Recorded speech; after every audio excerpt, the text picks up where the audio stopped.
is the day to test out the new Callaway Apex irons. Obviously, the only big decision here is going to be which one to hit first, because some of these look incredible.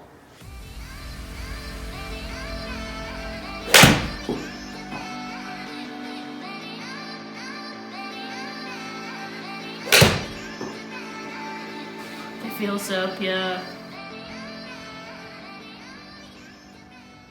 Okay, we've got a slight predicament here because I've got the 7 iron in both the Pro, the Apex and the DCB model, but then when it comes to the Apex MB I've only got a 6 iron, so we're just going to have to compare it with that. I know it's not ideal, but the 6 iron with the MB will probably still be the shortest out of the 4, I imagine anyway. So across the range we've also got quite different shaft setups. They're actually all stiff, but they range from kind of 85 grams in the DCB up to 115 in the Pro. So obviously that's going to affect how they perform, but for now let's just see how we get on.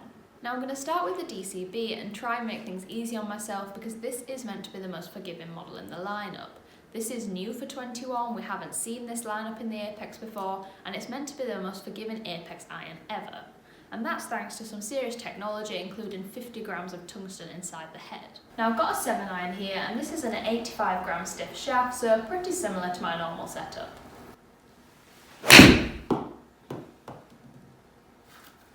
Well, I have to say it went very straight to start off. Now, because this is the most forgiving, it's also the club with the biggest head, and I have to say over the ball, I'm used to the Callaway Apex Pro, so the top line does look a bit bigger, and there's noticeably a bit more offset. But I have to say, probably not as much as I would have expected, and it's definitely not that off-putting at all.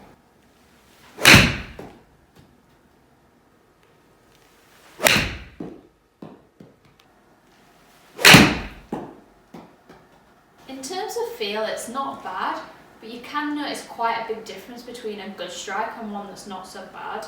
I mean, I'm not striking these massively different, but it almost feels a little bit matty and slightly dull if you don't quite catch it.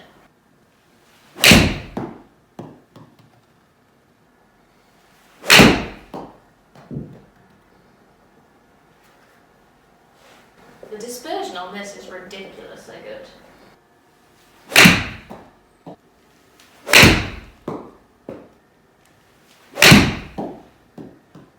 See, I didn't feel like I struck that good, and it didn't feel great, it felt a bit matty, but it's literally landed on the centre line and flown nearly as far as all of the rest. That's pretty impressive.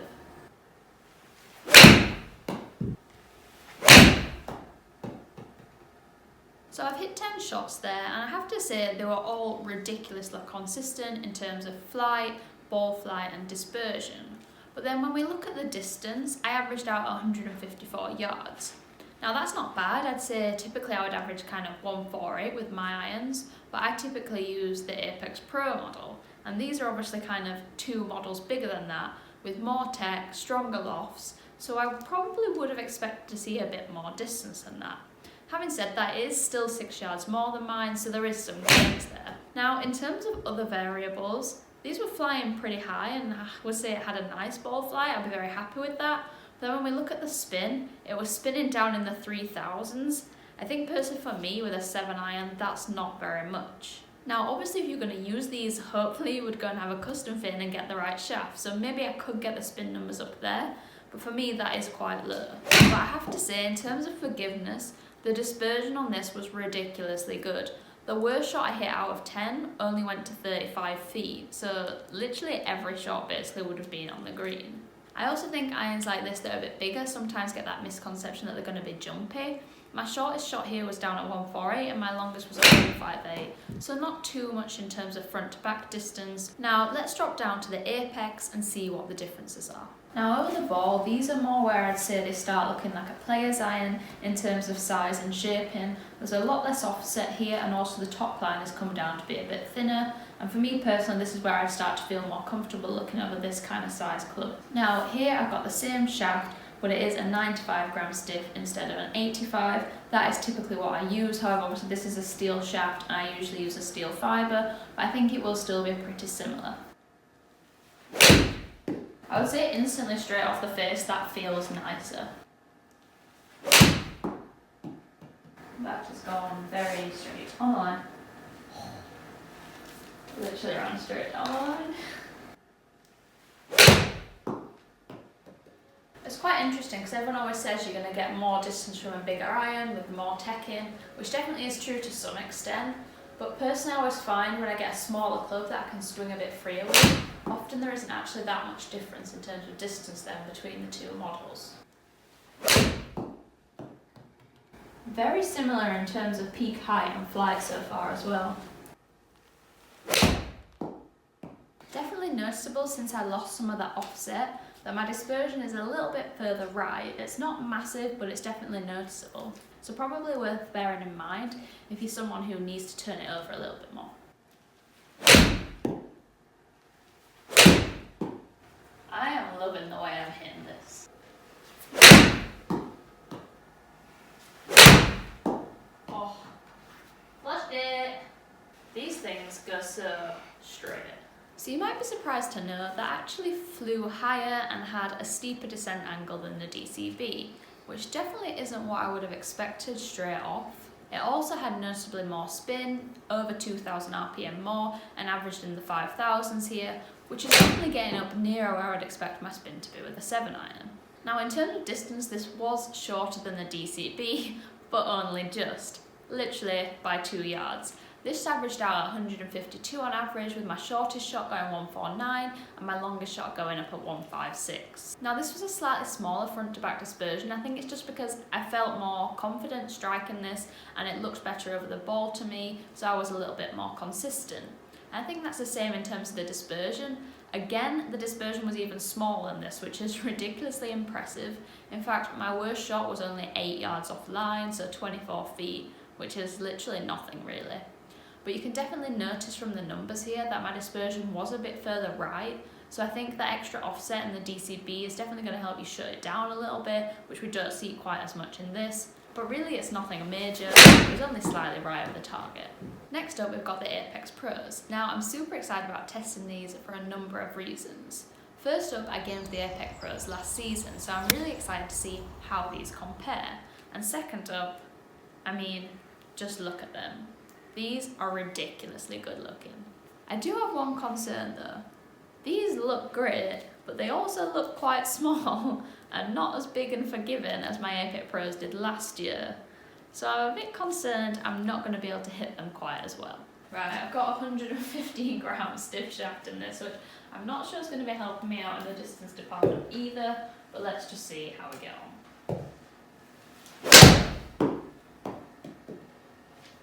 Still got a really nice ball flight, but definitely dropped miles before the other balls did. It looks so good over the ball and it feels so nice when you hit it, and then you watch the ball go up on the launch monitor and drop down way back behind the other clubs, which is kind of a bit frustrating.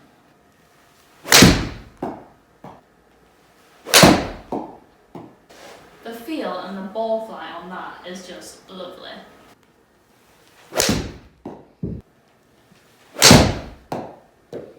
They feel so pure. Right, as I expected, I saw quite a big drop off in distance there, so I dropped down to 141 from the 152 we saw with the Apex. Now that's a pretty big drop, and obviously I think that is a combination of the head size and also the fact that I've got like a 20 gram heavier shaft in this. But to be honest, I really loved the way that this felt. It flew really nicely, and again the dispersion was really nice and tight. Probably the most impressive thing here was actually the front to back dispersion, just how consistent each shot was. Nearly all of my shots almost landed at the same distance. There was basically like 4 yards split in them. Apart from like 2 shots I struck really well and they flew like an extra 5 yards. But I think in terms of being out on the course and knowing your clubbing, that would be really good for someone who's really wanting to dial in that distance and how far the club carries. Now in terms of other variables, this was spinning at just under 6,000, which is definitely more where I'd wanted my 7-iron to be sitting. And again, in terms of flight, this was pretty good. It was slightly lower than the Apex, which I would expect, but not by much at all, and the descent angle was pretty similar too. So you're going to get that good soft landing angle into the greens. Overall, I have to say I was really impressed with how these performed in terms of the flight, the consistency, the ball shape. But like, I'm 5'4", I just need a bit more help in the distance department. Now this could get interesting because This is so small. When I put it behind the ball, honestly, it's quite hard to find the top line. I mean, it's a ridiculously good looking club, but these are tiny. Now in terms of setup, I've got this in a 6 iron because I don't have it in a 7, and I've got 110 gram shaft in here and it's a 6.0. So yeah, this could be interesting. Oh, it feels so good though. Oh my god, you could barely like feel the strike then, it just felt so soft.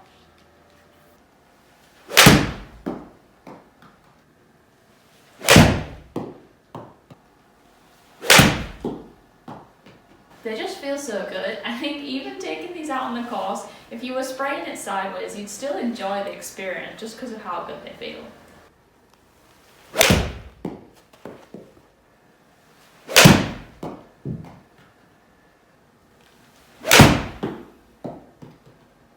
You know, that's not that bad on distance. That was probably one of my furthest shots, granted, but it flew 158 yards.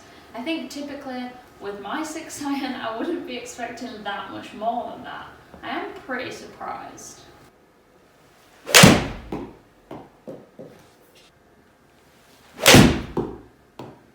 The flight's definitely a little bit lower than what we've seen in some of the other models, but not that drastically at all. Interestingly, I seem to be missing these more left than I have for some of the other models, which is quite surprising because I thought with kind of the heavier, stiffer setup and the smaller head with the less offset, I'd be more likely to miss it further right, if anything. Okay, that was pretty enjoyable. Best feeling club ever. Now in terms of distance, this averaged out at 156. I kind of expected this to be lower than that, to be honest. If we look at this, obviously it's a 6 iron compared to the other 7s, so let's just say 146 for a bit of easy comparison. It's really not that massive in difference to what we've seen in the Apex Pro, and for the size of the club head, I wouldn't have expected that. Now then, in terms of other distance, compared to my Apex Pros that I gamed last season, I'd say my best shot I hit with them with a 6 iron is like 165, and my best shot with this was 159. So for the difference in head and for the extra feel and workability like you're getting here, I don't think that's a massive drop off in distance at all. Personally for me, I don't hit it that far, so I think I might not necessarily take that gamble, but for someone who's already a long hitter, I don't see why you'd go to another model to only gain 5 yards when you would lose the incredible feel that you've got in these. If we look at the other numbers, the spin was down at 5,000, which is definitely a bit on the low side, but obviously this isn't my ideal setup, so I'm not going to worry over that. The flight was probably the lowest of all the ones we've tested, and I still had a pretty steep descent angle, so nothing to worry about. Finally, the dispersion wasn't that great compared to the other 3 models, but overall it wasn't that bad at all. In fact, I just had one that I kind of sprayed out to the right, and if I hadn't done that, it would have been pretty tight, to be honest. Overall, I have to say, I'm super surprised how relatively easy this was to hit. I wasn't expecting it at all. I thought I just wasn't going to hit this well, but I really enjoyed it and I was definitely surprised with the results. So for a group of players irons here, I have to say I was super impressed with the dispersion across the board. Noticeably the DCB was a little more left biased and had a little bit more of a draw shape, which I think is down to that extra offset. Now the DCB was the longest of the lot. Not by much, but I do think people who prefer that visual will probably get more out of it than I did. I also have to say, I've had the chance to take the 4 iron out on the course and I loved the way that performed. So in terms of combo sets, there's definitely a lot of options here. As we move down to the Apex, this was probably that I found the easiest to hit. The dispersion was really good and also the ball speed was really consistent. I didn't feel like I really had to swing it to get the distance up. Now when we move into the Apex Pro, I really loved the way this feels and also the dispersion, but I think I was a bit disappointed in the distance if I'm honest. And when you're someone who's been in an Apex Pro already, you don't really want to have to move models. And when this looks so good, I was so excited about possibly moving into this. But for me, I just don't think it goes far enough. The Apex MB is probably the best feeling club I've ever hit, and I really enjoyed hitting it. And I have to say, I was pretty impressed with the distance here too. But in terms of dispersion, it wasn't as good, understandably, but I think some of that does come down to the shaft setup too. Overall, I've really enjoyed hitting these, and I think there's different key points for each one that are going to suit different players, but I also definitely wouldn't rule out combo setting within these. Right, That's all for today. If you have any questions, feel free to put them in the comments below. If you're new to the channel, don't forget to hit that subscribe button and make sure you turn on notifications too. And if you're after more golf content, head to the National Club Golfer social media channels for more.